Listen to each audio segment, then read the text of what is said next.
बच्चों, आज मैं आपको दिल्ली यूनिवर्सिटी 2022 की पूरी application form step by step fill करके बताऊंगा।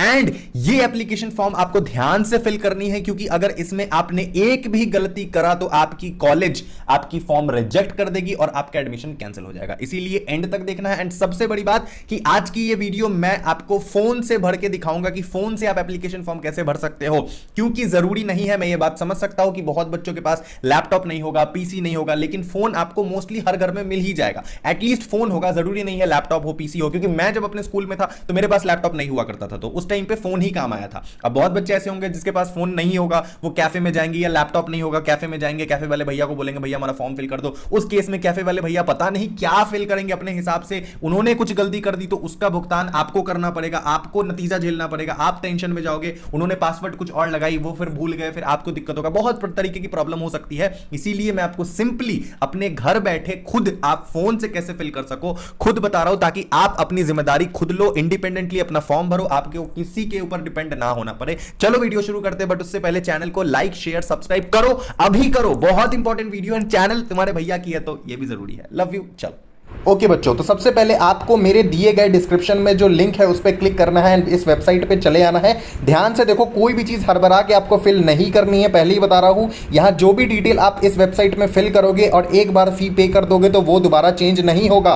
जब तक आपको दोबारा दिल्ली यूनिवर्सिटी करेक्शन विंडो नहीं ओपन करेगी तब तक आप नहीं चेंज कर पाओगे। इसीलिए ध्यानपूर्वक सारी डिटेल आपको फिल करनी है, हड़बड़ी नहीं करना, वीडियो को एंड तक देखना है, ठीक है। तो ये ही वो वेबसाइट है दिल्ली यूनिवर्सिटी की, जहाँ आपकी सारी डिटेल फिल होगी एंड यहीं से आप अपनी फी पे करोगे, सब कुछ इसी से होगा। तो सबसे पहले आपको क्या करना है, जैसे ही आप अपने फोन से इसको खोलोगे तो आपको फोन में कुछ इस प्रकार का ये साइट दिखेगा गूगल क्रोम में, और सबसे पहले आपको अपने गूगल क्रोम पे जाके बाबू गूगल क्रोम डाउनलोड कर लेना फोन में, अगर नहीं है तो उसी से इस साइट को खोलना। एंड गूगल क्रोम में आपको ऊपर 3 डॉट मिलेगी, इस 3 डॉट पे जैसे ही आप क्लिक करोगे आपके सामने एक ऐसा लिस्ट खुल जाएगा। यहां पे आपको third last option desktop site पे क्लिक करना है एंड उसके बाद आपके सामने पूरा स्क्रीन जो है ये कंप्यूटर की तरह खुल जाएगा। जो भी चीज़ आप कंप्यूटर पे, लैपटॉप पे, पीसी पे कुछ भी बोल लो उसमें खोलोगे वैसा ही हो जाएगा। ओके, तो सबसे पहले आपको क्या करना है कि यहाँ आपको एक न्यू रजिस्ट्रेशन का ऑप्शन मिलेगा एंड इस पर क्लिक करके आपको अपनी आईडी बनानी है इस वाले पोर्टल के लिए, ठीक है ना।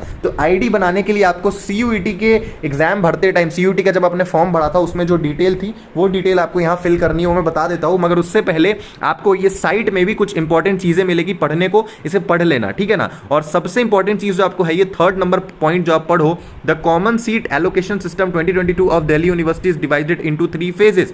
3 फेज में बटी हुई है ये तीनों, मतलब ये पूरी की पूरी एडमिशन प्रोसेस जो CSAS की जो प्रोसेस है कॉमन सीट एलोकेशन सिस्टम वाली, इसमें जो पहली फेज है अप्लाइंग टू दिल्ली यूनिवर्सिटी, मतलब पहली फेज, अब हम ही पहली फेज पे काम कर रहे हैं, ठीक है। ये दूसरी और तीसरी फेज आपको बाद में आएगी। अभी जो हम फॉर्म फिल कर रहे हैं ये हमारी सबसे पहली फेज है अप्लाइंग टू दिल्ली यूनिवर्सिटी, ठीक है। दूसरी जो फेज आएगी वो आएगी आपको अपनी प्रेफरेंस भरनी पड़ेगी कॉलेजेस की, प्रोग्राम की, तो वो एक अलग होगी। यहां पे आपकी पहली फेज चल रही है, पहली फेज में आपको सिर्फ और सिर्फ अपनी पहली डिटेल डालनी है, खुद की डिटेल्स डालनी है, पर्सनल डिटेल, एंड खुद का एक अकाउंट क्रिएट करना है, ड्यू में अप्लाई करना है, ठीक है ना। एंड 3rd फेज में आपको एलोकेशन कम एडमिशन होगा, आपको सीट मिलेगा जिससे आप सीट रिजर्व करके एडमिशन ले पाओगे अपने प्रेफरेंस के अकॉर्डिंग। ओके चलो, एंड ये भी फीस भी देख लो कि अगर आप ओबीसी से हो, अनरिजर्व्ड कैटेगरी हो या ईडब्ल्यूएस हो तो आपको 250 रुपए लगेंगे, एसटी एससी पीडब्ल्यूडी वालों के लिए 100 रुपए लगेंगे, एंड अगर आप ईसीए या स्पोर्ट्स कोटा भी लगा रहे हो तो 100 रुपए आपको एक्स्ट्रा देने पड़ेंगे, ठीक है ना। ओके, तो सबसे पहले आपको क्या करना है कि आपको यहां ऊपर में न्यू रजिस्ट्रेशन पे क्लिक करना है।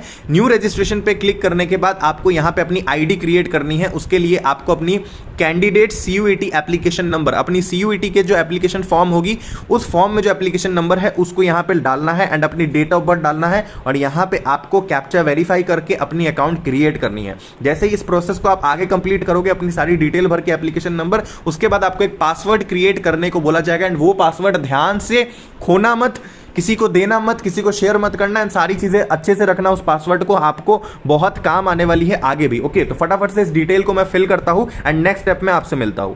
अब जैसे ही आप अगले स्टेप में आगे बढ़ोगे बाबू, तो यहां पे आपको कुछ इंस्ट्रक्शन दी जाएगी। जैसे आप आईडी क्रिएट करोगे तो इसे अच्छे से पढ़ लेना कि कौन कौन से डॉक्यूमेंट आपको लगेंगे। फोटो कॉपी, आपको जितने भी डॉक्यूमेंट यहां दे रखे हैं ना नीचे लिस्ट ऑफ डॉक्यूमेंट, इसे पढ़ लो एंड इनके फोटो कॉपी करा लेना। एंड फोटो कॉपी कराने के बाद उसके ऊपर फोटो कॉपी में सेल्फ अटेस्टेड लिखना सेल्फ अटेस्टेड एंड उसके नीचे अपना साइन करना एंड उस फोटोकॉपी वाले सेल्फ अटेस्टेड लिखे हुए कागज का फोटो लेकर के अपलोड करना है आपको यहाँ पे, उसकी पीडीएफ बना के जेपीजी फाइल में या जो भी चीज आप फाइल जिस फाइल में भी डालना चाहो डाल सकते हो। ओके, तो कौन कौन डॉक्यूमेंट है? क्लास 10th की डॉक्यूमेंट लगेगी आपको, क्लास 12th की मार्कशीट लगेगी आपको, उसके बाद एसटी एससी ओबीसी या कोई भी रिजर्वेशन कैटेगरी है उसकी लगेगी आपको, उसके बाद अगर आप ओबीसी हो तो ओबीसी का लगेगा आपको, ईडब्ल्यूएस, ये सारी चीजें आपको डालनी है, ईसीए, स्पोर्ट्स कोटा, मेडिकल, कुछ भी आपका है, सारी डॉक्यूमेंट्स को अच्छे से पढ़ लो एंड उसके बाद आप यहाँ पे अपलोड कर सकते हो।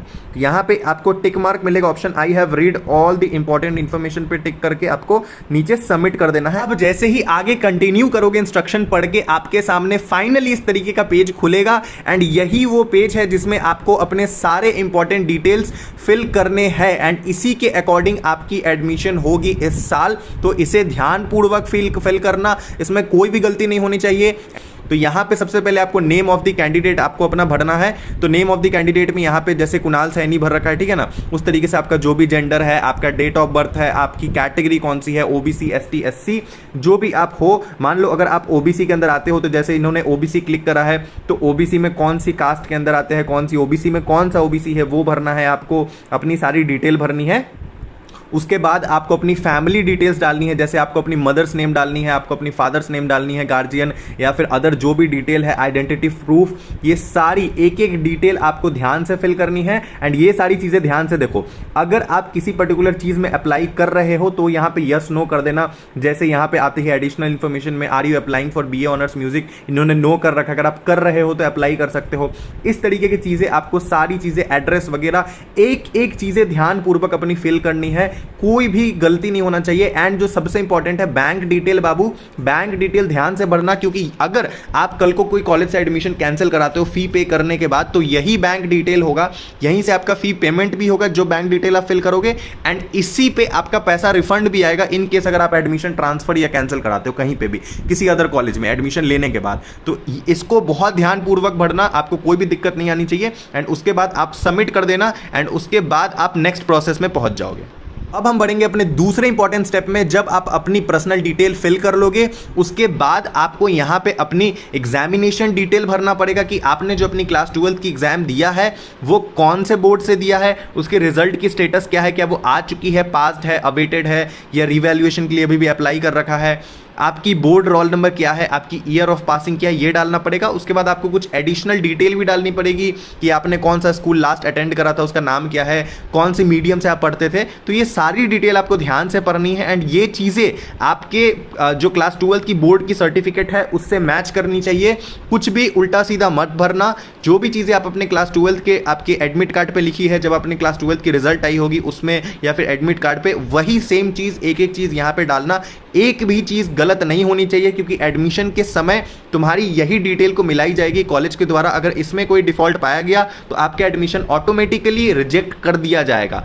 तो इसे क्रॉस वेरिफिकेशन करके 2 बार 3 बार बिना हड़बड़ाए आराम से फिल करो। इसीलिए मैंने बोला है कि आप कैफे में ना जाके एटलीस्ट फोन से भर लो, लेकिन खुद से भरो। किसी और से भरवाओगे तो आपको दिक्कत होगी, मे बी वो आपके अनुसार ना फिल कर पाए तो आपको प्रॉब्लम होगी उस टाइम पे। चलो इसे अब फटाफट से मैं फिल करता हूं एंड फिर हम बढ़ेंगे अपने थर्ड स्टेप पे। ओके, अब तीसरी स्टेप ये कहती है कि अगर आपको स्पोर्ट्स में अप्लाई करना है, स्पोर्ट्स के लिए बहुत बच्चे होते हैं जो स्पोर्ट्स में अप्लाई करते हैं अलग से, स्पोर्ट्स सर्टिफिकेट आपके पास अगर है स्पोर्ट्स कैटेगरी के लिए तो आप यहाँ पे थर्ड नंबर जो आपको मिडिल ऑप्शन दिख रहा है, click to apply under sports quota, इस पे आप क्लिक करोगे। इसमें आपको अपनी स्पोर्ट्स सिलेक्ट करनी है, जो भी अगर आपने स्पोर्ट्स खेला है अपनी गेम सिलेक्ट करनी है, कौन सी game, kabaddi, kho kho, shooting, squash, swimming, किसी भी तरीके की आपकी गेम हो सकती है, ठीक है ना। तो ये सारे आपको डिटेल अपनी फिल करनी है एंड उसके बाद सबमिट करनी है, ठीक है। उसके बाद आप स्पोर्ट्स कोटा के लिए अप्लाई कर पाओगे। याद रखना, ये अगर आप स्पोर्ट्स कोटा टिक करते हो तो आपको एक्स्ट्रा 100 रुपए देने पड़ेंगे जो आपका बेसिक एप्लीकेशन फी होगा उसके ऊपर। ओके, तो फिलहाल के लिए हम इसे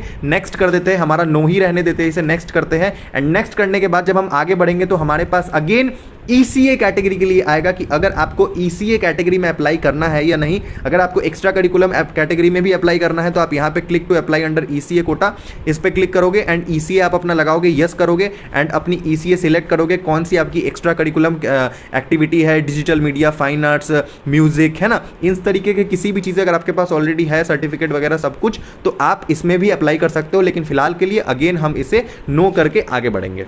अब जो 5th नंबर स्टेप है, this is the most important step अभी तक का, कि आपको अपनी पर्सनल डिटेल जो आपने लिखा है, जितनी भी पर्सनल एडिशनली अपनी क्वालिफिकेशन जो भी चीजें डाली है, अब उसकी डॉक्यूमेंट आपको सबमिट करनी पड़ेगी। एंड कैसे सबमिट करनी है, आपको यहां पे सेल्फ अटेस्टेड करके, मैंने वीडियो की शुरुआत में कही थी कि आप अपनी बोर्ड की सर्टिफिकेट ले आओ, जो भी आपका बोर्ड है जिसमें भी आपका डेट ऑफ बर्थ है, क्लास 10th वगैरह का, यहां पे लिख रखा है जैसे कि scanned copy of self attested class 10th board certificate for date of birth. तो 10th की जो भी सर्टिफिकेट है उसकी आप स्कैन्ड कॉपी करा लो, मतलब फोटो कॉपी करा लो, उसमें एक सेल्फ अटेस्टेड लिख लो फोटो कॉपी के ऊपर, अपना साइन कर दो एंड इसे अपलोड कर दो। एंड बात रही ऊपर आपकी फोटो अपलोड करने की एंड यहां पे स्कैन योर सिग्नेचर, तो फोटो एंड सिग्नेचर आपके ऑलरेडी अपलोडेड रहेंगे, क्योंकि ये जो चीज है फोटो एंड सिग्नेचर ऑलरेडी ये पोर्टल डिटेक्ट कर लेती है आपकी CUET के एप्लीकेशन फॉर्म में जो भर रखा है आपने। तो ऑलरेडी ये एप्लीकेशन फॉर्म में, क्योंकि ये मैं एक स्टूडेंट का फिल कर रहा हूं अपने, तो मेरे स्टूडेंट का ऑलरेडी यहां पे फोटो एंड सिग्नेचर दिखा रहा है, मुझे शो कर रहा है। मैं आप लोग को नहीं दिखा सकता बिकॉज ऑफ प्राइवेसी पर्पस, लेकिन आप जब अपनी फॉर्म खोलोगे तो आपको फोटो सिग्नेचर वहां मिलेगी, बस आपको सर्टिफिकेट स्कैन करके लगानी है। ओके, अब हम कंटिन्यू करते हैं अपने अगले स्टेप में। अब आपके पास फाइनली इस तरीके से आपकी पूरी की पूरी एप्लीकेशन खुल जाएगी। जो भी डिटेल आपने फिल करा होगा आपको शो होगा अपने स्क्रीन पे।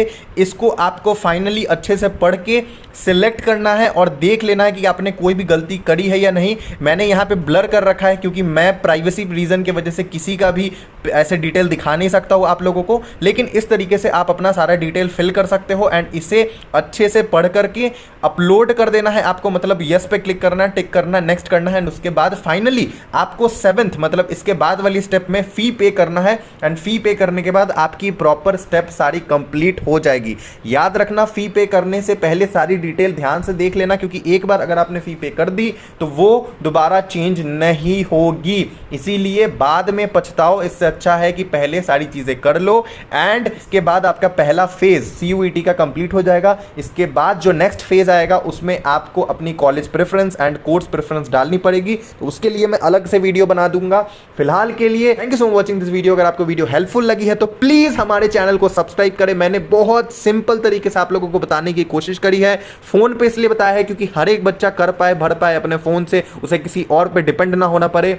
इस चीज के लिए आप सब्सक्राइब कर सकते हो, एटलीस्ट लाइक कर सकते हो। तुम्हारा भाई हमेशा तुम्हारे साथ रहेगा। एंड जितने भी बच्चों ने मुझे कल मेल करा है, अपनी डिटेल सेंड करी है, अपनी फॉर्म सेंड करी है, एप्लीकेशन नंबर, सबको thank you so much support करने के लिए। मैं सबको रिप्लाई नहीं कर सकता हूं, हजारों से भी ज्यादा बच्चों ने मुझे मेल कर दिया था। सबको बहुत बहुत शुक्रिया इतना सपोर्ट करने के लिए, एक वीडियो बनाने के लिए। फ्यूचर में आप लोगों से मैं जल्द ही मिलूंगा। अभी के लिए love you, tata, bye bye and all the best.